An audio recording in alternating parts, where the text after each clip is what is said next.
Manny. Hello, and a big congrats on Thanks. Nyad. It's a perfect film about our great human spirit, and I love it. Love it. Thank Thank you. you. Oh, you're so welcome. Let's begin with you, Miss Annette.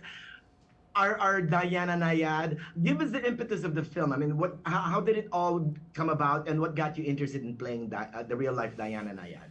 Well, Diana wrote a book about this experience. Diana Nyad, this incredible marathon swimmer. She had been a competitive swimmer as a kid and became a marathon swimmer in her 30s. These are people that fly over the world and swim for 5, 6, 7, 8, 9, 10, 11, 12 hours.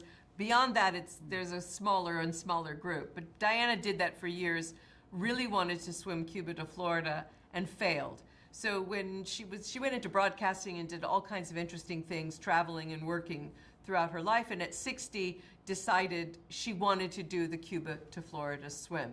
And the book that she wrote, Find a Way, is about this experience of trying to do it. She failed many times, which is kind of what the movie's about. It's about how she just had to find a way. And that was there in the script from the minute that I read it, so I just loved it. And then when Jodie Foster agreed to play Bonnie, who was her best friend, they had been lovers when they were very young. Then they became the soulmates for years and years and years. And Diana wisely went to Bonnie and said, Bonnie, I'm going to do the swim. And Bonnie said, that's insane, you're 60. Well, I mean, come on, get real. You couldn't do it when you were a kid. Why do you think you could do it now? And that's really what the movie's about. That's the jumping off point where they go through this experience together. So it's also about this incredible relationship. And that's tricky, to dramatize a relationship between two women that's so complex and so interesting. That, for me, is so exciting because I know how much I value my friends and my female friends, especially at this stage of life. Our kids are grown, it's a different thing.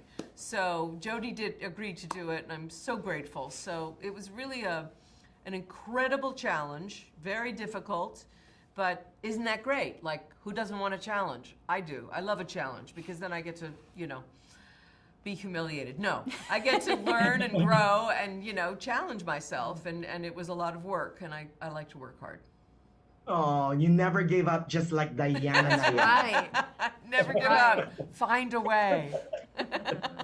Yes. And Miss Jodie, Yes? equally fantastic Bowing down to you. Bonnie Stoll. The real Bonnie Stoll says the first time she watched the film, she honestly thought she was watching herself. That's amazing. How did you find the heart of Bonnie? Give us what methods you use. Well, it's not hard. She's an extraordinary, loving, caring person who's really eccentric and has lots of tics, so that's fun. And I had known both Bonnie and Diana kind of socially, Christmas parties, things like that over the years, and found them fascinating and kooky. And when I read the script, I really saw the beauty of their relationship and just the opportunity, honestly, to work with Annette. So that kind of like rounded out the whole yay Bonnie thing for me. Oh, and Miss Annette, the heart of the film, like what you said, and I think, is the friendship between these two women, right? This bond through thick and thin, from Scrabble to squabble. Scrabble to Scrabble, that's so good. You should write that on a poster. Talk Scrabble to to us about the Squabble. dynamic. Can't believe Netflix didn't think of that. Talk to us about the dynamics between these two women, Miss Annette. Well, the dynamic is kind of really interesting and complicated because Diana is definitely, when she walks in the room, she becomes the center of attention of whatever room she's in, just because by virtue of her authentic self.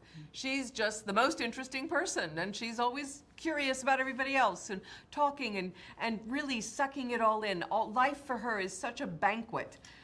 Yeah. I think that's from a movie. Anyway, and then Diana, her relationship to Bonnie, and Bonnie's actually really, really strong, also highly intelligent, also highly driven, but they kind of work in a symbiotic way, although Bonnie is the one to sort of say, okay, that's enough, Diana. Okay, Diana, let's get the hook. Let's get her out of the room because Diana will just go and go and go. But the mutual need between the two women is very, very beautiful. And that is dramatized through the swim, because it's really through this swim and what they went through together as friends that we really see the dynamic at work. And we got to know them quite well. Jodie already knew them, I didn't. But the four of us ended up spending a lot of time together, and we also spend individual time with Diana and with Jodie with Bonnie. And I really appreciated the trust that Diana gave me. I mean, I think it's very difficult. As much as we are championing her in the movie, she's also comes, you know, she's a prickly person sometimes. She's demanding in a way that is irrational, which is what you have to be if you want to swim for 54 hours with a group of people supporting you. So, I mean, I think all of that is interesting and might kind of, people might relate to it in some ways. Women might relate to it, and men too. It's like, it's a story about just finding a way and not giving up, and it's kind of inspiring. Exactly. I'm totally inspired now. Thank you so much, you guys. A big congrats on Nyad again. It's quite triumphant. Thank you. Thank you.